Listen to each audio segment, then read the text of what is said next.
Hey everybody, and welcome to Rubber and Chrome. In this garage, we're going to be restoring basket cases, riding pit bikes with friends, doing donuts and Miatas. We're up to no good.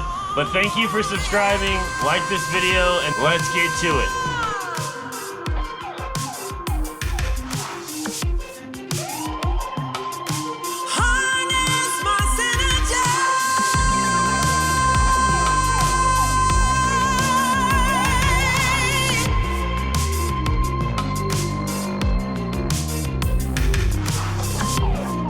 Said I made up my mind this time. I'm taking it over.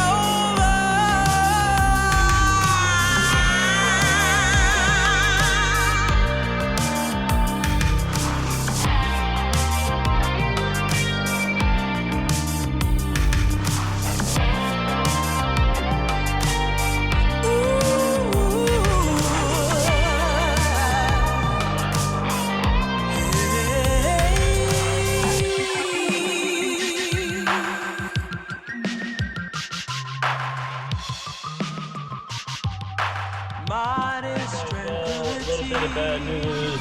Clean this lens off for you. We got a little bit of bad news. Unfortunately, I am pretty sure that both of the coils are bad.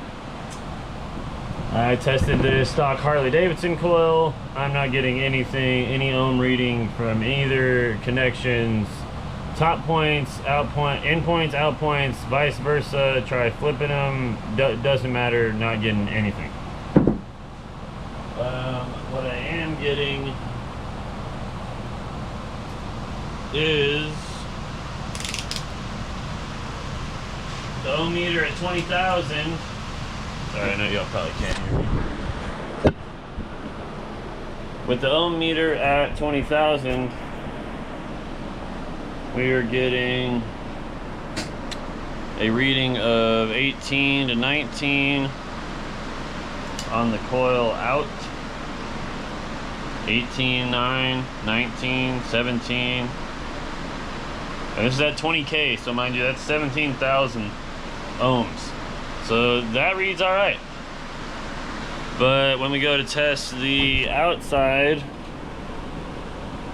negative here, positive on the other side, I just don't get jack. I don't really know how to put y'all up here. Y'all are on the seat.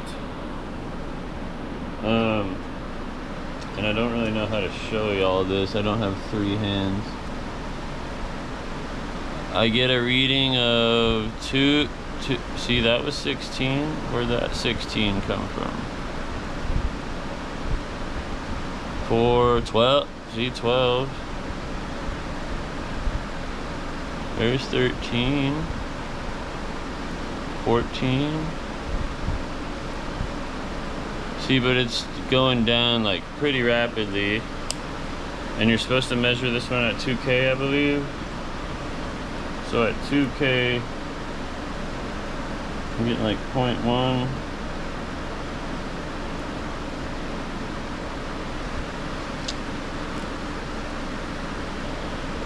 I did the test light. When I hook a test light up to the negative of the battery, I get light on the positive side of the coil, but no light on the negative side of the coil.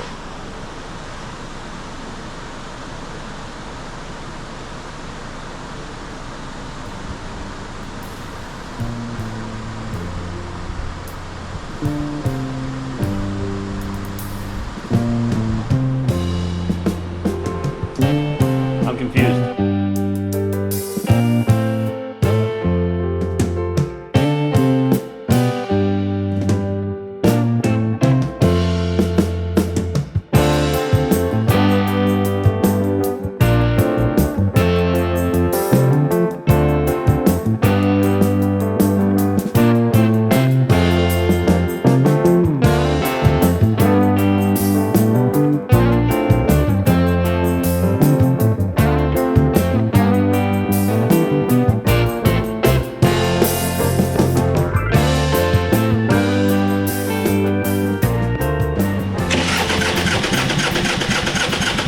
tried to make a little bit of progress. I think that I've got the solution figured out. So we've got a new coil on its way.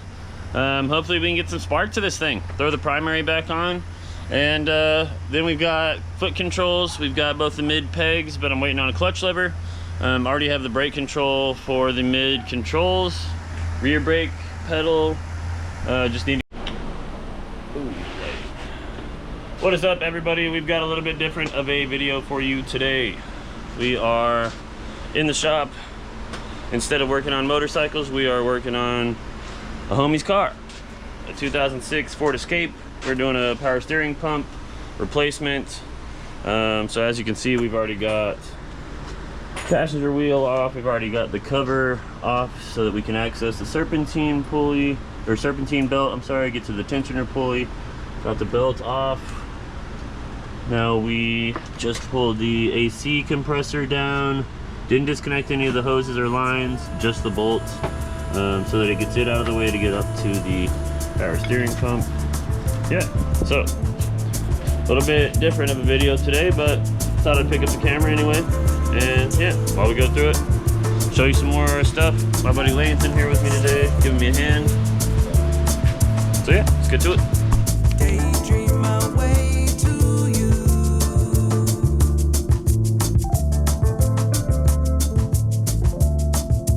Memories aren't hard to find. Alright guys, it is another day. Me and my buddy Lane wrapped up that power steering pump from yesterday. It took us about 6 hours on a Ford Escape with the two of us to replace a power steering pump. All you technicians out there, leave a comment down below how long you think it would have taken you in your shop. But today we are going to run down to Jim's cycle shop and grab everything we need to finish up and get this baby on the road. We need to get fuel in the gas tank, so I'll take a gas can with me and get some fuel on the way home. We will be grabbing an extra gas cap. We also need to figure out the clutch assembly, get the clutch assembly installed that I pulled out of the other primary, get the clutch cable attached. Speedometer is attached. I attached that this morning. I do need... I don't know where I put that. I do need a tiny light bulb for the speedometer. We need a clutch lever so that we can shift the bike with mid controls. This short lever right here is too short. This was on the forward controls and was extended forward so your foot could get under it. But when us putting these mid controls back on, as you can see, the shift lever needs to come out so that our foot can actually shift. Saddleman seats looking amazing on this old girl. This is an 83 Sportster. Believe it or not, you can get a Saddleman for a 1983 Sportster. Same seat actually fits the 93 Sportster over there. So we are getting another same seat, tuck and roll. However, mine will have the gripper, tri-gripper, and then lattice stitch in the rear as well, like that one. We will be doing rubber and chrome. Tripping on stuff. We will be doing rubber and chrome embroidery on the side of the Saddleman seat on the 93. So where it says Saddleman here, it'll say rubber and chrome on the other side, and then have a RNC logo right here. Anyways, so I'm going to take you guys with us to, well, with me. We are going to go to Jim's, and yeah, I'm going to take you guys along. Let's go.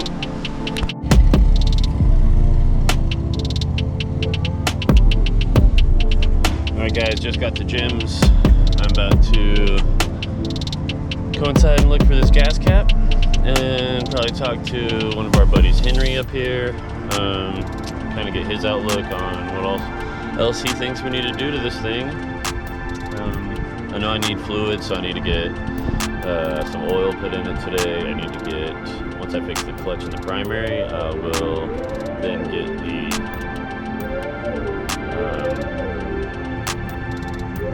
once I fix the clutch in the primary, then I will get the primary fluid in there. Sportsters have a specific primary transmission mixture. So I've got a bottle of that. Just kind of going through a mental checklist of things that I know I might need. I do have that bulb. I don't know if they'll have the bulb here, but AutoZone might. So yeah, let's go inside. I don't know how much I'm going to be able to film inside, but I will try to get at least a little bit of B-roll. Yeah, so let's get to it. Alright guys, sorry I didn't really film much at Jim's. I did get brake fluid and I did get the gas caps that I need.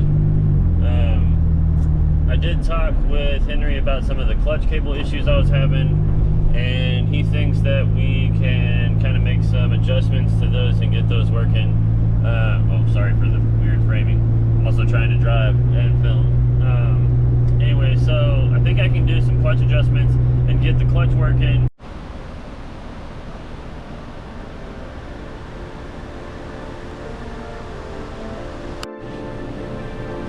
Alright, so I did get one vented and one non-vented gas cap. This is the vented gas cap. Vented is going to have a right-handed thread, so we're going to screw that into the right side. The reason you want the vent on the right side with these dual cap tanks, see, it's all one tank so you can fill it either way, but if the bike is parked, you don't want the vent on the left side, or else you will the vent will be spilling gas. So a lot of people mess up, and so this one was actually siliconed permanently into the threaded hole, like into the gas inlet. So yeah, I needed to cut all that off and replace it with some quality parts. So we're going to open up this is the vented one. I've already got the non-vented one on the bike. I wanted to make sure before I filmed that the left-handed threads worked like they're supposed to. But I can go ahead and show you guys. So essentially, to typically loosen a gas cap, you would go left. However, going left is actually tightening that. To take it off, you spin it right. And the only difference in the two of these literally is the thread. The thread is reversed. So it works for either one, but because this is kickstand side and the bike would lean that direction, you want the non-vented, the one that threads in left, to be on the left side of the bike, and the one that threads in right on the right side of the bike. Seems pretty simple. Right now I do have a plug on that. So let me grab a pair of pliers.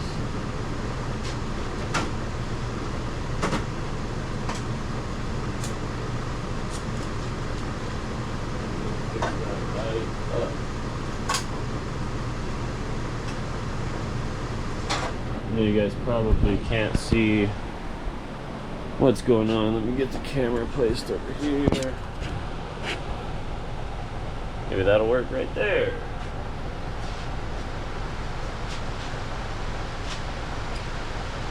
Alright, so I just had this plastic plug on here for now. This is what came in my raw tank.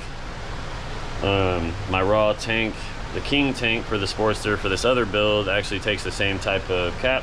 So I did use the old cap from this one for that tank for right now, and putting the new one on the Ironhead. It's going to be right-handed thread. So as you can see, it screws and then locks to the right, and the other side is to the left. Both of those are locked down now. That's how it's done with a dual tank inlet. This is not split tanks like a shovel head would be. It's all one tank, but with dual inlet. So, well guys, that about wraps up this week's episode. Yeah, y'all stay tuned for next week. This was Rubber and Chrome, guys. My name is Aaron, and it was great to see you guys. Stay tuned for the next one. Peace.